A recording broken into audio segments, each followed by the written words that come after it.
and we'll make sure that there's an equitable Q&A session after the presentation, both from people who are here in the hall with us today, but also those who are with us globally who are live streaming. So I don't think I want to say anything more except, again, welcome back, Honourable Raila, and to invite you to give a presentation. Thank you very much for coming to Chatham House. Welcome back.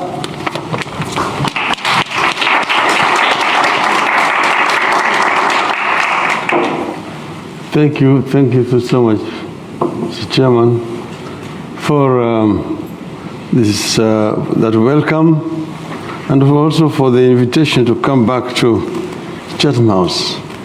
As you rightly pointed out, it's not my first time to be here. I've had occasion to address the audience here before. I'm told that today we don't have the full house here because this meeting is being live streamed and a number of other people are watching online because of COVID situation. But I want to thank you once again for inviting me to this very historic institution where great ideas are openly discussed and contested among thought leaders, global statesmen, policymakers, and academics. I come here at a special time in my own political life. Just last week, I was nominated by the Azimio la Umoja, Kenya's largest political movement, as its candidate for the President of the Republic of Kenya. It is an honor and privilege for me to be entrusted with the opportunity, if Kenyans so decide, on August 9th this year, to lead my country at a time of great suffering in the world. And that is why discussions such as these in a forum as important as this could not have come at a better time. So thank you once again. The world is going through very uncertain times. Notwithstanding the COVID-19 pandemic, we are currently faced with a crisis in Ukraine that is sending thousands of people into neighboring European countries as refugees. The Ukraine crisis, like the COVID-19, is a global phenomenon. The United Nations needs to urgently take leadership in finding a solution through diplomacy and dialogue already initiated in recent discussions in the Security Council. And Kenya has taken a very firm stand on this issue.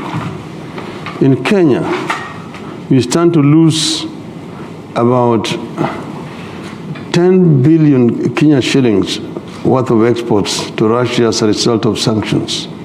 That is about 100 million US dollars. We export coffee, tobacco, coffee, tea, spices, live trees, plants, bulbs, roots, cut flowers, edible fruits, nuts, and melons to both Russia and Ukraine. In 2020, we imported wheat, maize, and fertilizers worth about 406 million US dollars from Russia.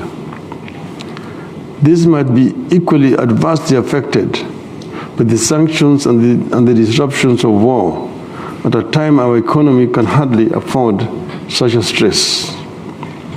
We in Kenya know too well the cost of war as a result of the conflicts in our neighboring countries.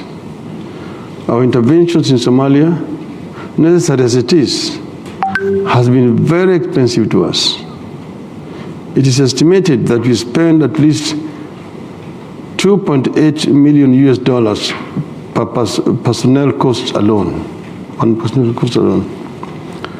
As the African Union High Representative for Infrastructure Development, I have come to deeply appreciate the need for linking countries through infrastructure to promote trade, development, and peace. We would rather use the little money we have in financing development than in fighting wars or supporting peacekeepers in our war-torn neighbors, necessary as this has become. As the 5th President of the Republic of Kenya, and as a champion of democratization and good governance in Africa, I will give primacy to the pursuit of conflict resolution and continental peace within the framework of the African Union. In this regard, we in East Africa are proud of the progress in the East African community, which has now expanded its membership and which now stands at 7. Kenya, Uganda, Tanzania, Rwanda, Burundi, South Sudan, and the Democratic Republic of Congo, which is now the latest entrant. This now creates a landmass that spans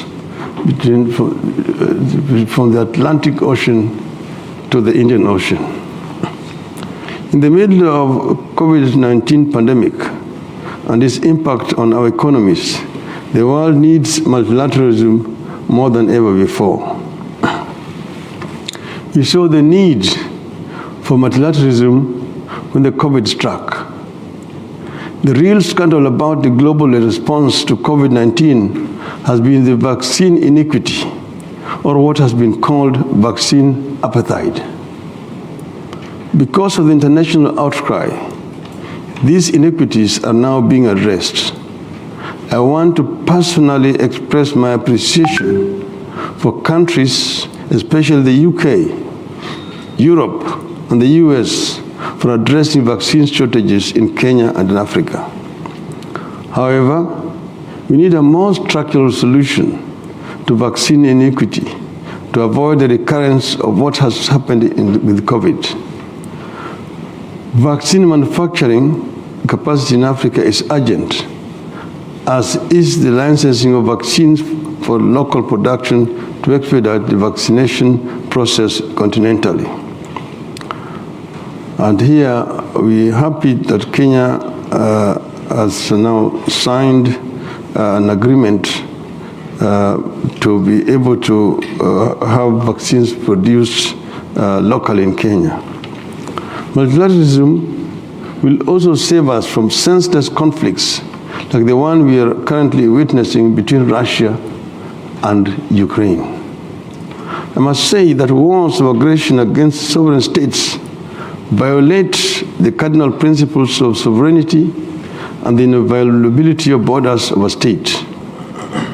In Africa, we long realized that reopening grievances over colonial borders would append us all. It's a Pandora's box that must never be touched. And that is why the African Union, and before it, the Organization of African Unity, has stuck religiously to the international law principle of uti possidetis juris. It provides that newly formed sovereign states should retain the internal borders that their preceding dependent areas had before their independence. Kenya's position at the United Nations in full support of the immediate cessation of hostility by Russia and a search for common peace, which has found widespread international support. Even though the sanctions imposed on Russia by the West will hurt the economic interests of Kenya and Africa, they are actions that I support. Rather than beat the drums of war, let us ring the bells of peace and summon all and sundry to the round table where all conflicts can be resolved through dialogue. It is in this spirit of dialogue that His Excellency President Uhuru Muigai Kenyatta and I resolved in March 2018 that Kenya's long-standing conflicts and disagreements among our communities and political parties could be resolved through dialogue. We held extensive discussions, looked into our history, the genesis and evolution of political disagreements, and the contradictions we needed to pay attention to. Then we shook hands publicly and announced our commitment to create a political system that would accommodate our social, ethnic, and political differences in an inclusive democratic process. This is what came to be known as the Building Bridges Initiative, or BBI. The initiative held public consultations and suggested various reforms with regard to public policy, the Constitution, elections, inclusivity in government, endemic corruption, and improving the general well-being of our people. The BBI is currently tied up in the Supreme Court, whose ruling we shall abide by. The spirit of dialogue and handshake continues in the Azimio la Umoja movement, on whose ticket I'm seeking to be the president.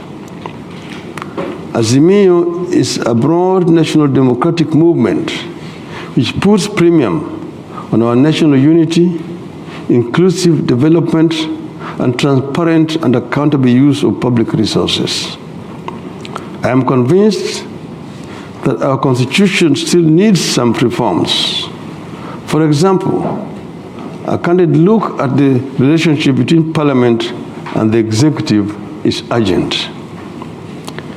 The 2010 Constitution introduced a devolved system of government that has brought tremendous changes in the governance and distribution and the use of public resources at the grassroots.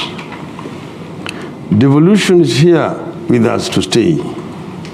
We can only make it better through higher allocation of the national budget to the counties. The Constitution stipulates that at least 15% of the budget should be allocated to the counties. We in Azimio la Umoja coalition propose that the allocation be raised to at least 35% of the national budget. I will pass you this proposal. I have always believed in the dictum that a central government does best when it governs least at the local level. Good. Article 43 of our Constitution guarantees Kenyans basic social and economic rights such as education, health, food, water, housing, and social security. I will purpose to implement this very important article. The COVID-19 pandemic has left our economy struggling. I intend to radically shift focus to supporting the micro, small, and medium enterprises and give them resources for scaling up and fill gaps emerging from the pandemic. I also plan to provide a supportive regulatory framework, including providing linkages with the formal and private sector and public sector so that the micro, small, and medium enterprises can thrive. I plan to increase the agricultural productivity by providing inputs to smallholders in addition to farm subsidies to farmers to enable us to produce for consumption and export. In the long term, I plan for the Azimio to prioritize an industrialization policy that is export-minded and that allows the private sector to drive the export agenda. I will support the private sector to lead a shift from exporting raw materials and agricultural produce and venture into industrial manufacturing with eyes on the international market. We will continue to expand the frontiers of quality public education and also pay more attention to skills-oriented education at the basic level to prepare students for productive work when they do not pursue higher professions at college and above. The current government has done a great job with regard to universal health coverage. My government will take up from where the Jubilee government has reached and eliminate the difference in terms of quality and cost between the public and private health facilities. Universal access must be universal access in word and in deed. I intend to improve health knowledge and awareness among our people so that family, community, and preventive health care are part of our healthcare infrastructure. I also intend to establish an institute for biotechnology and genetic engineering in Kenya so as to enhance our domestic capacity to develop vaccines and pharmaceuticals. Social protection will be central in the delivery of social services to the poor and indigent under my government. I told our citizens that our major reason, I hope that one major reason that I hope to be their leader is to help lift the extreme poor and vulnerable families so that they can access the basics and later support themselves. We will also mount serious war on corruption and unveil fundamental reforms to the structure of our economy. Much has been said about Kenya's indebtedness. Kenya is now approaching US $100 billion in public debt. This puts Kenya in the group of the most indebted, debt-stressed middle and lower income developing countries, now being forced into IMF credit and IMF supervised austerity programs. Such austerity programs are usually implemented in the sole interest of satisfying the debt repayment at the expense of people's livelihoods. You have no choice in the matter. We will have to seek the indulgence and cooperation of our development partners to renegotiate our debt. I will also audit our debt to establish its actual size. We acknowledge that even our troubles with the debt are in the part caused by corruption, kleptocracy, and a state capture. We will mount a serious war on corruption. Corruption, as it manifests today, is a global phenomenon. We need a new global partnership around this critical issue. Although the tax burden on Kenyans is now unbearable, I will make sure Kenya does not default on debt repayment. In future, we will strive to borrow at a favorable interest rate, negotiate repayment periods that are not stressful, and invest in enterprises that give good social and economic returns. Finally, Kenya is committed to rolling back global warming through drastic reduction of greenhouse gas emissions, particularly at the industrial and corporate level, in line with the Paris Climate Agreement. As Kenya's Prime Minister in the year 2008 to 2013, I was at the forefront in the struggle to save our water towers, expand afforestation, and increase large-scale production of green energy by increased investment in geothermal, solar, and wind power. My government will move systematically to replace fossil fuels with green energy in production and transportation, generally. We have done what we could do to save and preserve our water towers in the country. Because this came at a political price that we said we are ready to pay so that we can be able to protect our environment. I am continue to be committed to ensuring that Kenya contributes its part in this global undertaking to make our environment much more safe for future generations. I thank you.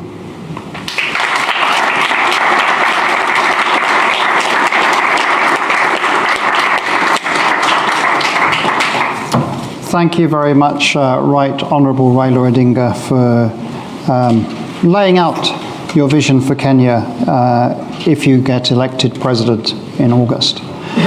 We have plenty of time for Q&A, so the hand's already going up. Just a reminder to those of you that are live streaming with us, if you're on Zoom, you can indicate that you want to ask a question. Either send your question in, and we'll also try and unmute a few of you to give you that opportunity to ask the question live.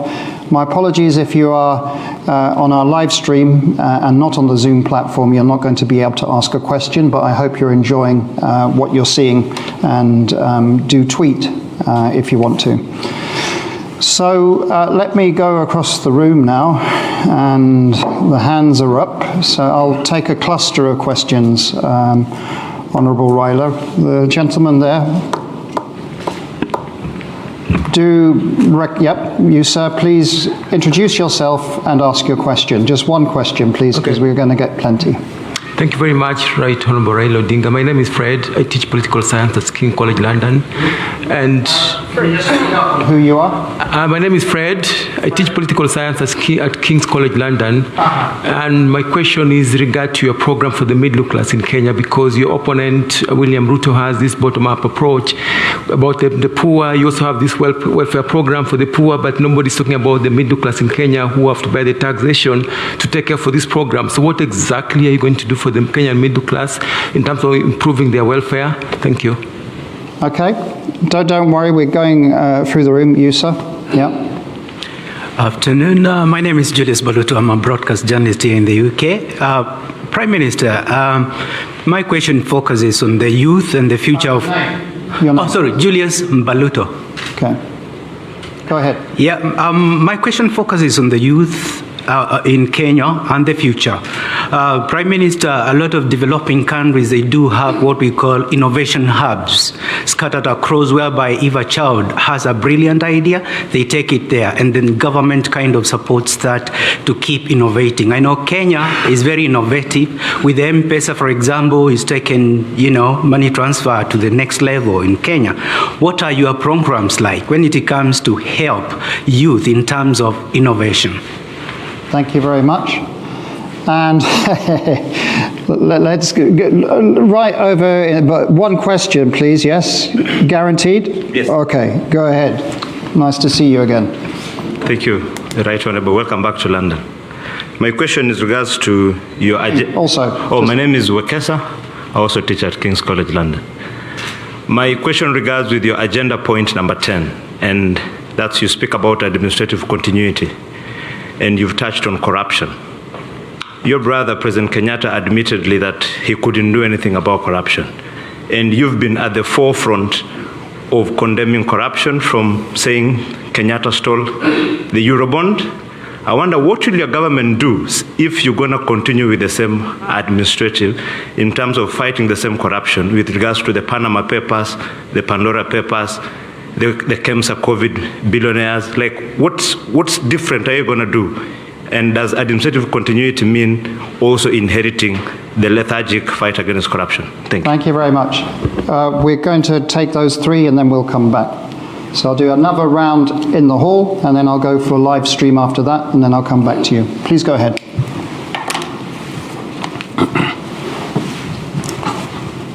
This one is about, Fred talked about the plans that we have for the middle class. Of course, as you see, there's been a lot of emphasis on the underprivileged class, which is the poor. The middle class, of course, know very well how to look after themselves. But they are not people who are looking for the very basic requirements like basic shelter, food on the table, and so on. middle class are looking for example, affordable housing in terms of shelter. They're looking for good schools for their children, which is affordable, the lowering cost of living generally, ensuring that food is basically available and reasonable. The cost of energy, which has affected the middle class. Those are the things that we intend to address, making sure that the transport system is working in urban environment, and also basically urban transport is working properly. I mentioned the cost of energy and so on. So those are issues that we are actually addressing in our manifesto comprehensively, which will ensure that the middle class grows. We want to grow the middle class. What we've said is that you don't deprive those who have in order to empower the poor. And like the emphasis has been made in what they call the bottoms-up approach. We are saying that we create a conducive environment for upward social mobility to allow as many people coming to rise up and join the middle class and the upper classes. This is what we're intending to do. The youth innovation, yes, our youth are very vibrant and very creative indeed. You just mentioned the example of the M-Pesa. We are the ones who invented the mobile money, which we've given to the world. Unfortunately, the inventor himself did not really benefit from the product of his work. We've said that you need to be able to protect intellectual property of the youth. They make inventions, they are protected so that they can be able to benefit from what comes out of their work. That itself will create a lot of incentives to promote the youth to be more creative in inventions in our country. Okay. This is, intellectual property. Mr. Wekesa, I've said yes, that we will continue the positive work that have been done by the government of President Uhuru Kenyatta. I would never say that we are going to inherit the negative things. There are certain negative things that Uhuru himself has actually admitted. He said that, for example, the government loses close to 2 billion shillings daily into corruption. He is, of course, felt very much unable to deal with it. The reason is because he's got a divided government. Is being undermined from within his own government by his deputy, who is basically an opposition inside the government. And therefore, any fight against corruption is politicized. If anybody is investigated by investigative authorities and is arrested or being charged, there's always the cry that, oh, so-and-so is being targeted because he's my supporter. So-and-so is being because he's my supporter. So they cannot really fight against this corruption internally because of internal contradictions within the Jubilee government itself. I do not have that kind of baggage myself. I'm coming in there with clean hands, and people know me. Remember when I was Prime Minister, at the time when I actually suspended 2 ministers because of investigations which had been carried out and pointed to those ministers. Unfortunately, because of, at that time, the internal divisions, the government, They were saved by my partner at that time. But you say that nobody will be indispensable in the government. And if you want to really carry out a successful war against corruption, then you just begin yourself. If any member of your family is caught in this, you must ensure that action is taken against them.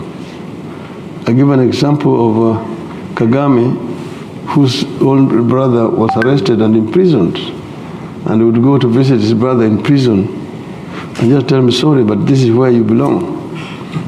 You know, if you take those kind of actions, then people will begin to know that it is not business as usual. It must be business as usual to dealing with this hydra-headed animal called corruption. And there will be a determination to do it. But it is not only in the field of public servants and so on. In the whole criminal justice system, investigative authorities themselves sometimes need to be investigated. Prosecutorial authorities who refuse to prosecute once evidence has been compiled by those who are investigating, then you find that the Directorate of Criminal Investigation, prosecution refuse to actually prosecute, take them to court. The third is the end of it, till end, the judiciary. People are being charged. Once they're taken to court, you've got a battery of all these lawyers baying in the court, oh, these people are basically innocent until proved guilty through a due process, and they make it impossible even for the judiciary to work. But those are corrupt judiciary. They give bail or bond, and then the cases are never listed for hearing. Years on, cases which were taken to court at the beginning of the life of this regime in 2018 have not been heard up to today. So a corrupt judiciary is also responsible for what we're doing. So it's not only the members of the public generally, but we will ensure that we do a cleaning exercise from the police officers through the prosecution authorities and to the judiciary to ensure that our system works properly in the interest of our people. Thank you. Okay. So we'll go over here. Is it you, Fergus? Yeah, this. Yep. So, Mark, go ahead. Yep. Please introduce yourself. Some people won't know who you are. Mark Malloch-Brown, former Africa Minister and President of the Open Society Foundations. Honourable Raila, it probably won't surprise you that I'm going to ask about how you ensure there is an honest election. Having been with you as Africa Minister in 2008 when we feel you were cheated at the right outcome, having seen the dismal conduct of the last election in terms of the vote count, how will you ensure when you're running against a well-funded, ruthless partner, how will you make sure that the honest election takes place, which allows the candidate with the most votes to win? Thank you very much.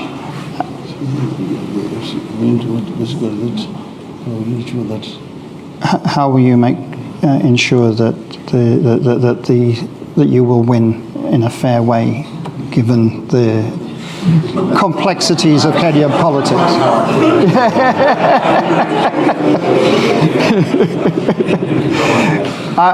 We've had so many questions on this particular issue. Both my WhatsApp and the computer's full of them. There is another question tied to this also, Honourable Raila, which came up last week with Mr. Ruto, who said he would accept an election result. So the question to you is, will you accept an election result in Kenya? Let's go here. This gentleman right at the front. Yeah, thank you very much. My name is Moses Langat. I work at Kew Gardens and also teach at the University of Surrey in Guildford. Can you just speak up a bit, please? Yep. Yeah, so my name is Moses Langat, and I work at Kew Gardens and also teach at the University of Surrey in Guildford. My question is around the handshake. The Right Honourable Prime Minister has said that he dialogued with the President and they shook hands. We know what happened in Kenya. That meant that the opposition collapsed. Members of the Parliament from the opposition took positions in the ruling government. Literally, we ended up with another government of national unity. So my question to the Prime Minister is, are we expecting another handshake in 2023? Will there be a third government of national unity? And by extension, what are you teaching, or what is Kenya teaching opposition leaders in Africa? Thank you. Okay. And the final one is the lady there. Please go ahead. It's been gentlemen up to now, so absolutely your turn. Thank you. My name is Karen Juguna. I am a midwife here in the UK. I trained and practiced here. Yeah. My question is around maternal health. So you talked about constitution reform, and I'm interested to know what your government has or plans are in terms of reducing maternal mortality. As you know, maternal mortality, reducing maternal mortality is a global agenda, and we commend Beyond Zero for the work that they've done in almost bringing to the front the plight of the African woman through childbirth. So, and we know that at the moment in Kenya, unsafe abortion contributes to 35% of maternal mortality. So I'm interested to find out how you will build on the work that has been done by Beyond Zero, but in particular, do you have any reforms in terms of having policies, looking at the policies around abortion? They're very much pro-life at the moment, but I think that we cannot address maternal mortality in Kenya without addressing unsafe abortions and the complications that come from that. There you go. Plenty of questions. Yes,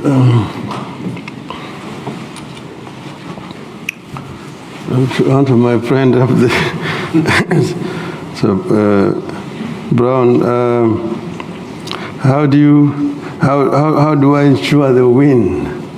You know how me and him have been agonized, particularly in 2007, when what was not expected to happen happened.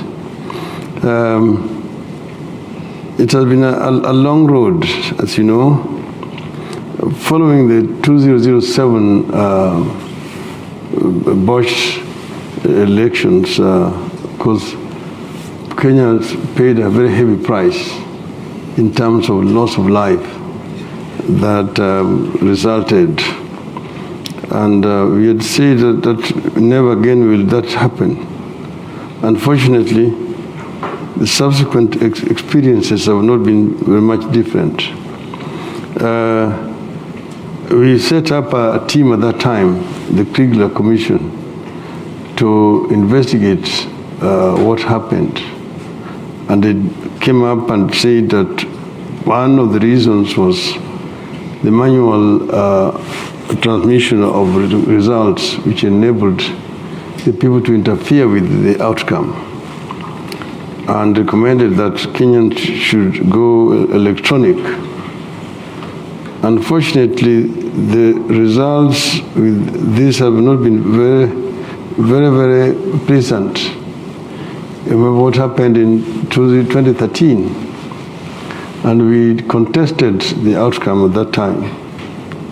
We went to the Supreme Court, unlike in 2007, when we did not have confidence in the Supreme Court. At this time, we went, but then because we did not get evidence in time, by the time we were able to compile our evidence, they said that we were time-barred, and therefore our evidence was dismissed. And then the Supreme Court went on to say we lost the elections. And we said we did not agree with the Supreme Court ruling, but we generally accepted because we respected the Supreme Court and urged our supporters not to involve in any kind of violence or demonstrations. So we then resigned ourselves to our role as an opposition and waited for the next time. And then the next time came in 2017. Again, we had a similar experience and went back again to the Supreme Court. This time the Supreme Court agreed with us and nullified the presidential elections. Unfortunately, the Electoral Commission was not able to guarantee that the repeat elections were going to be different from the other ones. That's why we boycotted the repeat elections that time. We are hoping that this will not happen this time around, but we are, of course, monitoring the Electoral Commission, and we have actually pointed out each areas of our concern that we want them to address to ensure that the process is free and fair. And we have actually said that if this is free and fair, and we win or we lose fairly, we will accept the result either way, as long as it's free and fair. Then Moses is talking about that the handshake basically destroyed the opposition. I just want it to be understood properly that the handshake came as a result of the crisis that was in the country at that time. The Supreme Court had nullified the elections. We had demanded that the playing field be leveled before we participated. That was not done. In the end, of course, we called for a boycott of the repeat, and the turnout was, of course, very, very low. But then they went on to now swear the president on its own, which angered our people. We called for boycotts of certain products in the country. We also called for positive action, that is demonstrations, peaceful demonstrations, which were taking place on a weekly basis. This, of course, was causing clashes between our supporters and the police, and a lot of lives were being lost. There was a time when we went to a place called Ligindogo with 38 coffins of victims of bullet shots by the police. Another time we went to the mortuary and we got 27 corpses, again victims of the police brutality. Quite a number of our people were in hospitals, in different hospitals in the country with bullet wounds. So it was causing a lot of losses of lives, pain, and also to the economy, because the demonstrations were basically disrupting the business. Now some of our people have said, we basically declare our sovereignty and run our affairs. In the midst of this, because people, we had accessed the real results of the elections, we did the swearing in. And so now you are the president and the people's president. And people said, let us now take all the portraits of President Kenyatta in all the public buildings, in our strongholds, keep them somewhere, touch them, and declare our sovereignty and begin to collect taxes and run our affairs. On the other hand, the supporters of Mr. Kenyatta went and told him, what Mr. Odinga has done is treason. Let's arrest him, charge him with treason, take him to committee, and hung him so that peace comes back to the country. Both ways, Mr. Kenyatta refused, and I also refused. It is under those circumstances that we agreed to meet and to dialogue. And it took a very long time until we basically agreed that Kenya was bigger and more important than both of us. And we agreed that we would work together to ensure that never again will Kenyans go to the ballot and we end up with violence that has been the case before. And that will ensure that the elections are free and fair. And we agreed to shake hands and came up with a memorandum of understanding that was aimed at creating the enabling environment. That is what eventually resulted in what was called the Building Bridges Initiative in our country. So opposition did not collapse, to answer you. We did not go into government, unlike the propaganda being spread by our detractors. We remained very much in opposition. Our party in parliament was doing what is done in this country, what you call Her Majesty's loyal opposition, where you do not just propose for the sake of proposing, but propose and also offer a constructive alternative as to what you are opposing. This is what has been happening in Kenya. There have been fallacious theories that, oh, you've got opposition in government and government in opposition.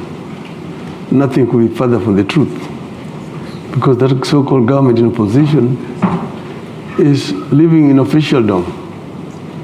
The deputy president, when he came to this country and the United States, he spent over $1 million US dollars in taxpayers' money to bring that entourage out here. He's traveling with government security. Everything is done for him officially. I have to pay my airfare to come here. And with all the people you see who have come here, none of them has been paid for by the government. Unlike him, he traveled with the official government, security, and so on and so forth. So it cannot be an opposition, a government in opposition. I don't know if that kind of term exists anywhere. Finally, Caroline, yes, maternal mortality. This is an issue of serious concern to us. Accompanied here by Madam Charity Ngilu, who has been a Minister for Health and came up with a policy to address this particular issue and other issues of health concerns. That we have said that we are going to improve health care generally in the country by ensuring that the facilities are available and closer to the people, and that they are brought up to real international standards, so that you have got facilities which are manned by qualified staff, and the equipment and everything else is available in those centers. So this will help to minimize maternal mortality in the country. The antenatal care and so all this will be provided for through this kind of scheme. And you talked about the safe abortion. As you know, that this was a very contentious issue during the debate of our new constitution. But our constitution has provided that in cases where the life of the mother is threatened, then the doctors are actually entitled and allowed to terminate the pregnancy. And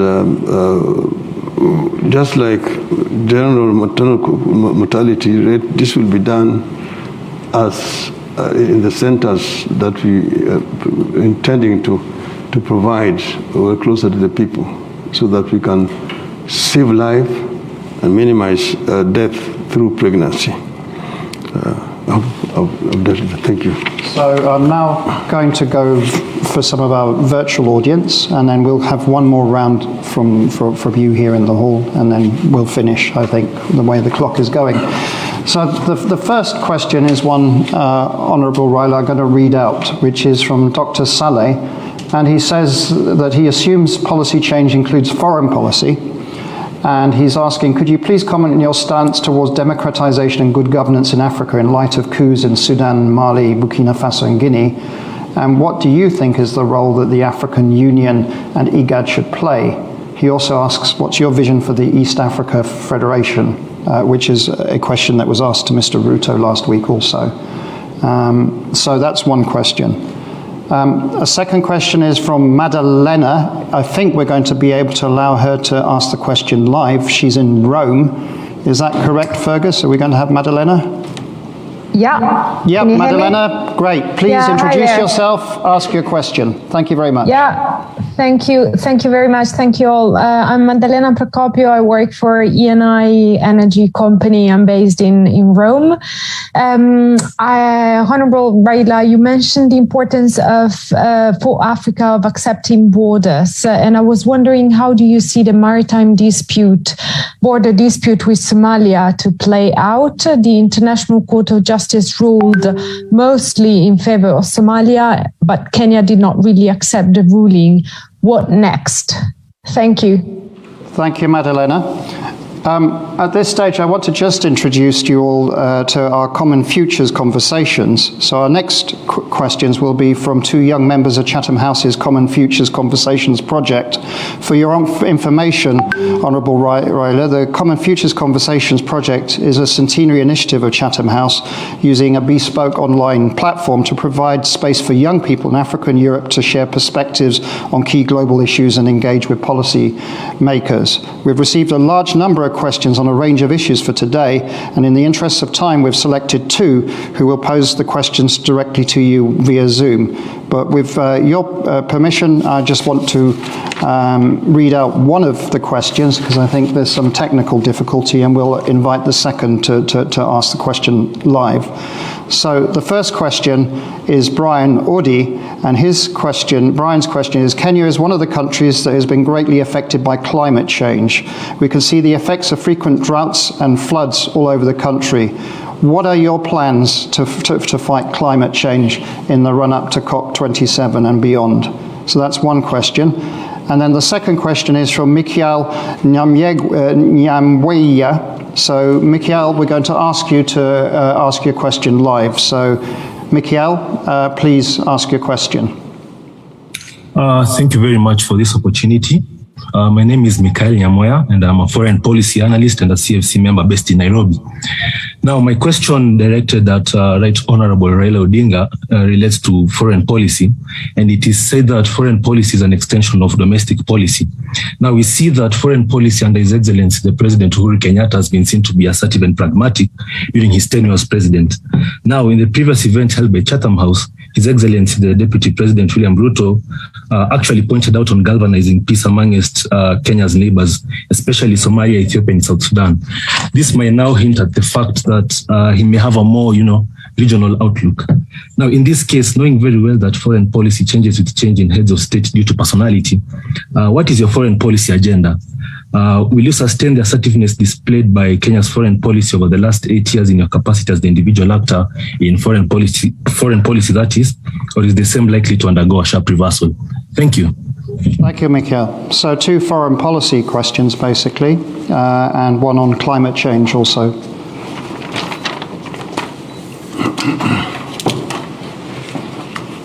Mr. Salah talked about African democratization process. That's correct. We have ourselves have been involved in this democratization process on the continent. As I said at another forum earlier today that I'm a Pan-Africanist and an Afro-optimist. And I say this as opposed to Afro-pessimists. Afro-optimists are those who believe in the ability of African people to solve African problems. Afro-pessimists are those who have given up on the continent, that Africa is a lost case. There's not even need to try.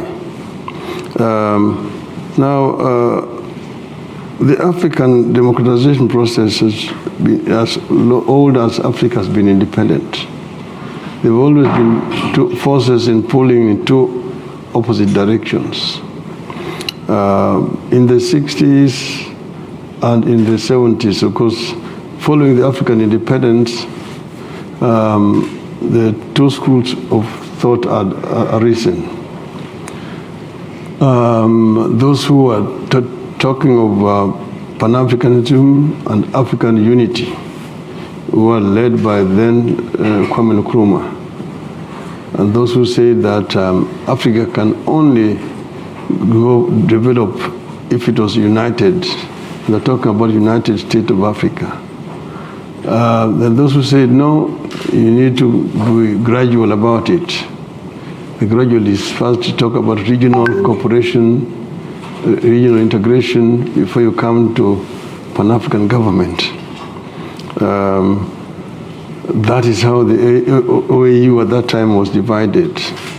In the end, those gradually succeeded. But later on, if you read what Mwalimu Nyerere said just before his death, he said Nkrumah was right and they were wrong. Because once the people had the flag and had now started to consolidate power, the urge for unity disappeared. And it has become more and more difficult to unite at that time. Now, during the Cold War, of course, the West was very happy to protect African dictatorships. The issues of internal governance was not of priority at all. So long as you say that you are an ally of the West in the war against communism, nobody cared how you ran your affairs in your own country. That's how we created the dictatorships like Mobutu Sese Seko's, Kamuzu Banda in Malawi,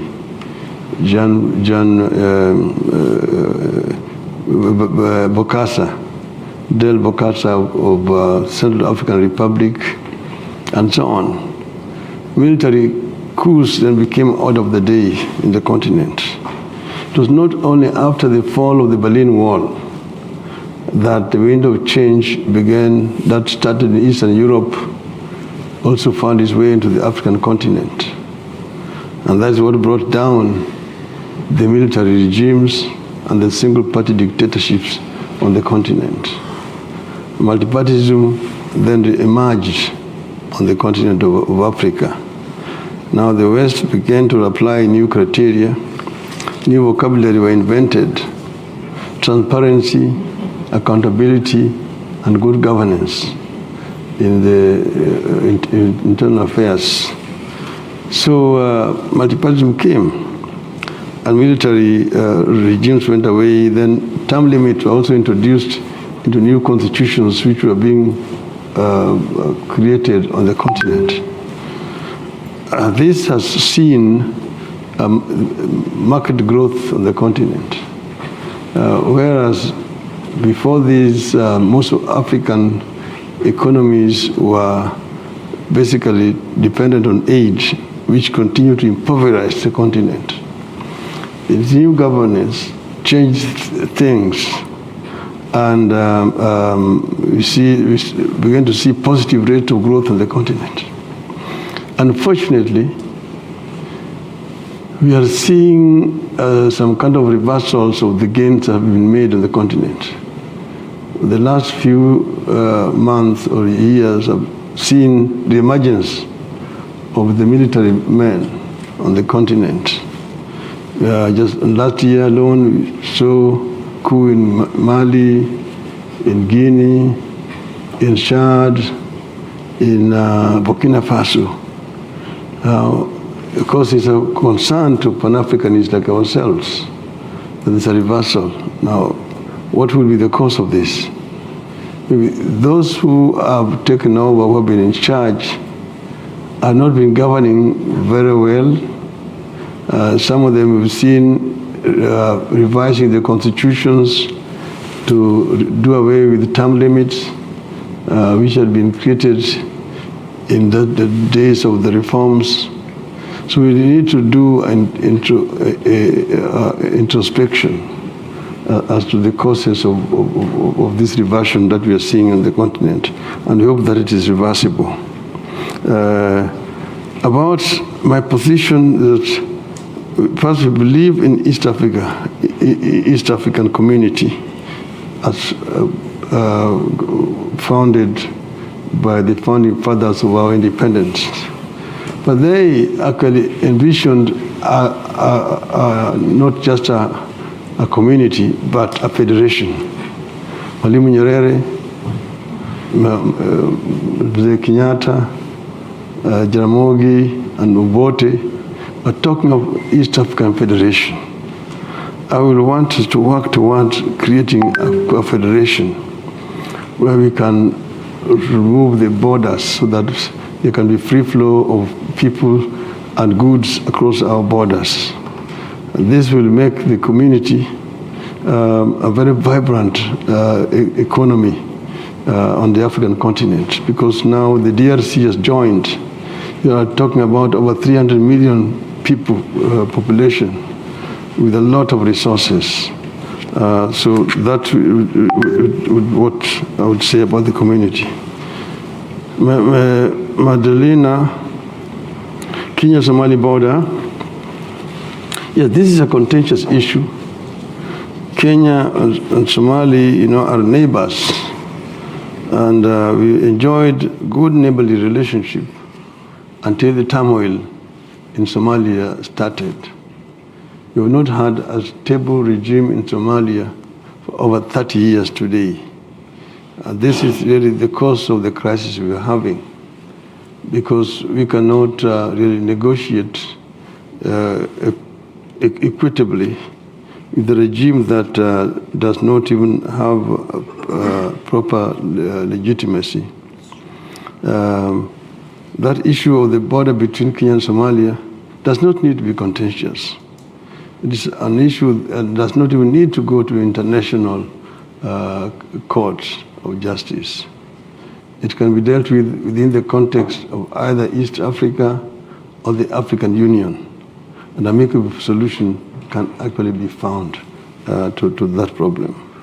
So I intend to pursue that option and find a peaceful solution to that dispute between us and Somalia. The climate change, yes, this is a big challenge, not just to Kenya, but not only to Africa, but globally.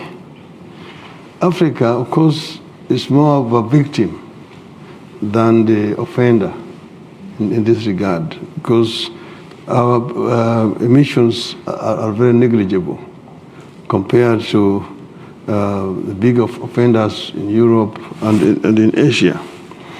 But we have a role to play ourselves, and we are playing this role very effectively.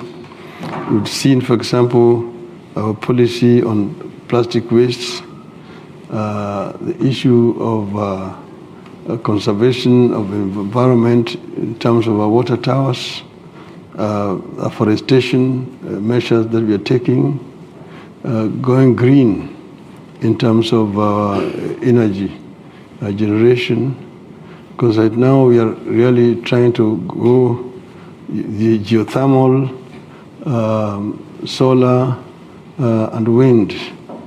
So we are almost nearly 80% there in this regard. So we will do everything possible to ensure that we are not in the league of offenders. Michael,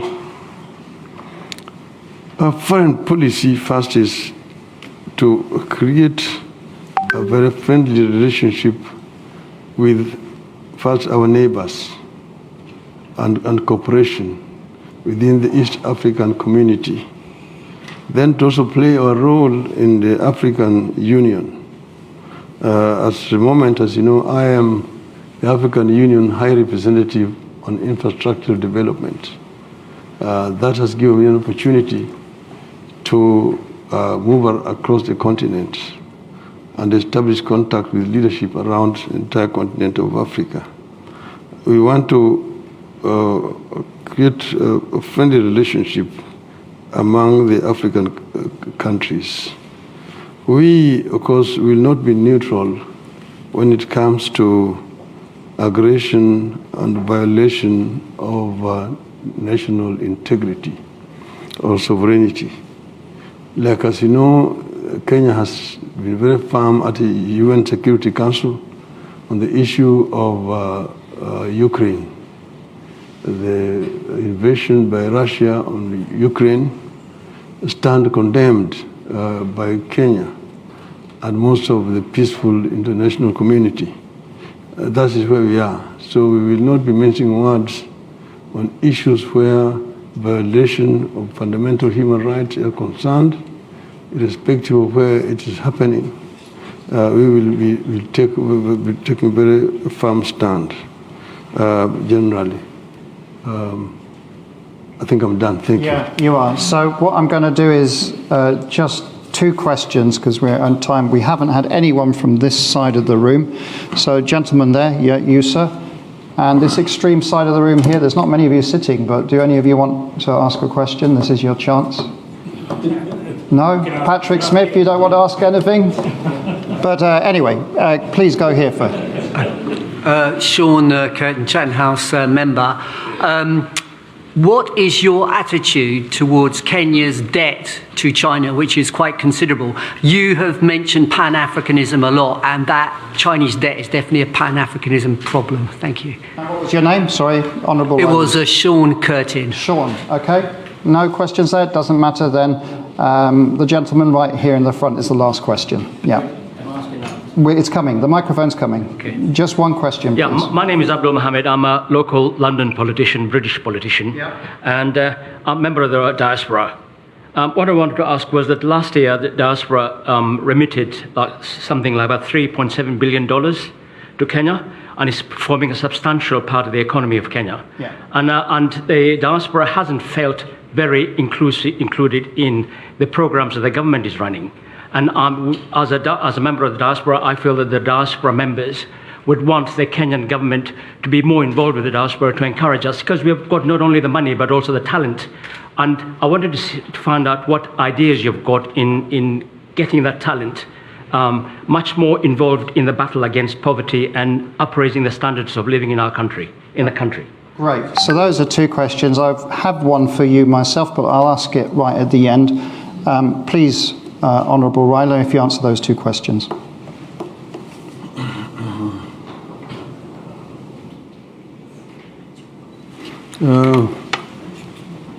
First, Sean, about the Chinese debt.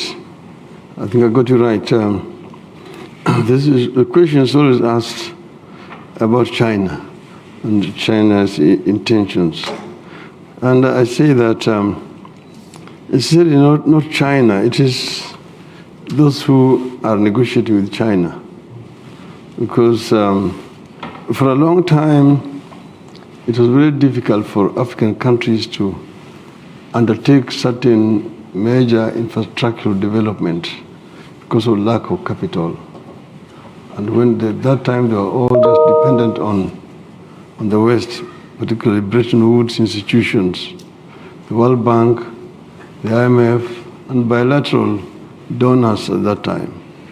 Most of African countries were not able to undertake major infrastructure development like highways, ports, airports, irrigation schemes, and so on. So China came in to actually fill a vacuum that was there.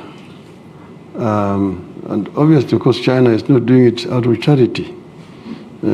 China is also interested in Africa's raw materials, generally. So they came to fill this vacuum. And now it really depends on how the country negotiates.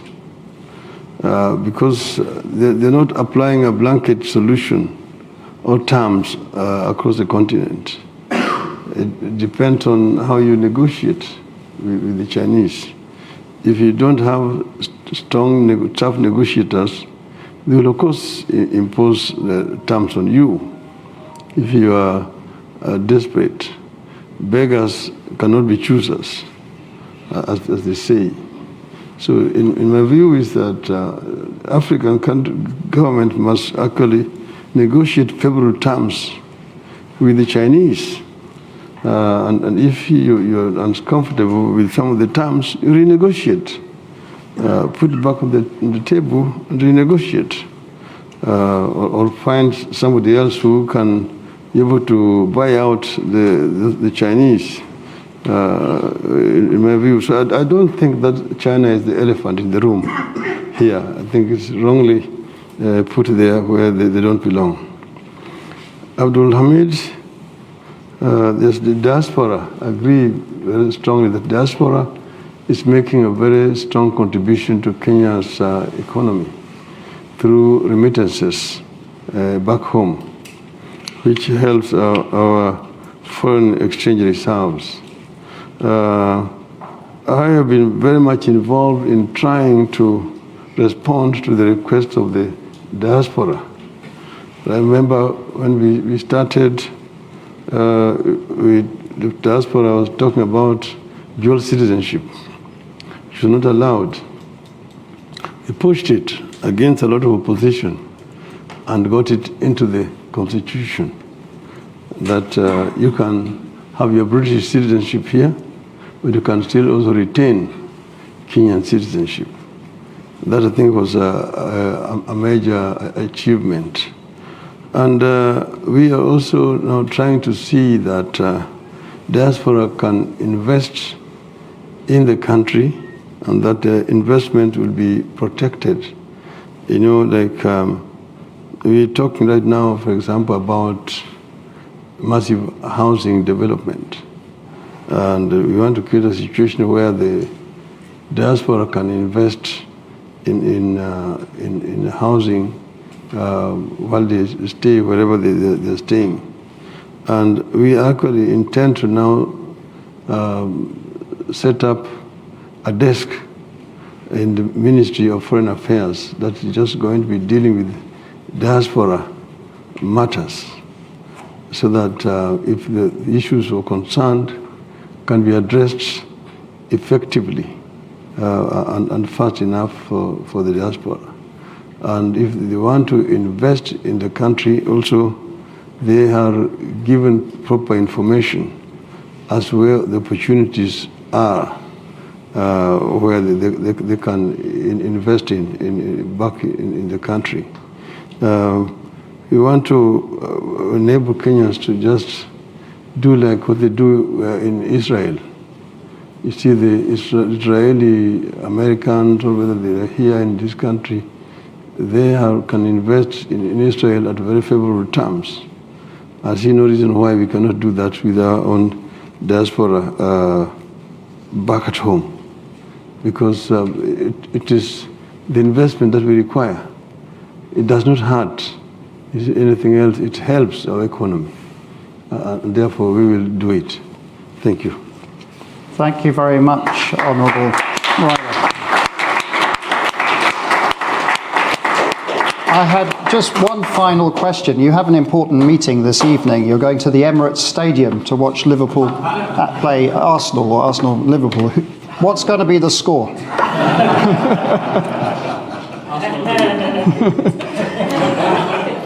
This is the last question, of course. It is. As you know, I started first as a Man U fan here, but I need to explain. And it was not until the time when the Man U fans had a problem.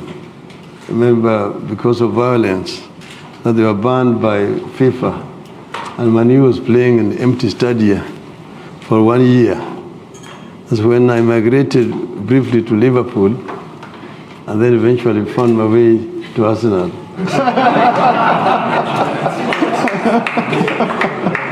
So I'm an Arsene Wenger Arsenalian, Arsene Wenger Arsenalian. So, and we are the only ones who produce the Invincibles. So tonight we have Liverpool against Arsenal. I know that Liverpool are really trailing very closely the leader, the Man City. But tonight I'm predicting at least 2 goals for Arsenal. Okay. I don't know how many for Liverpool. Thank you You heard the prediction first at Chatham House. Thank you very much. Thank you. Thank you, everybody, and good evening. The next meeting we have here that might be of interest to you is the Secretary General of the African Free Continental Trade Area, and that will be on the 30th of this month. Information will be sent out shortly. Thank you very much.